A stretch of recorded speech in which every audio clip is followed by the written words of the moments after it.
السلام علیکم قرن بھائی، آج کی پروسیڈنگ کے حوالے سے آپ کیا کہیں گے؟ شہباز گل صاحب کے ہاتھ جو ہیں وہ شدید زخمی تھے، اور وہ جو کل رات ڈرائیور کی وائف اور اس کی بچی کو انہوں نے ساری رات تھانے میں رکھا ہے، اس کے بارے میں کیا کہیں گے؟ دیکھیں جی، سب سے پہلے تو شہباز گل صاحب کے جو انہوں نے بتایا کہ میرے اوپر تشدد بھی کر رہے ہیں، اور ان کے نہ صرف ہاتھ زخمی ہیں، انہوں نے اپنی قمیض اتار کے پیچھے انہوں نے اپنی پیٹھ دکھائی جج صاحب کو۔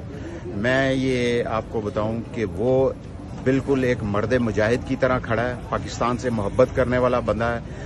اور جو وہ بچی والا ایشو ہے، میں یہ کہتا ہوں کہ یہ جمہوریت آج اس ملک کے اندر کوئی جمہوریت نہیں ہے۔ اس ملک کے اندر مارشل لا ہے، ڈکٹیٹرشپ ہے کہ ایک 8 مہینوں کی بچی نے آج رات جیل کے اندر گزاری۔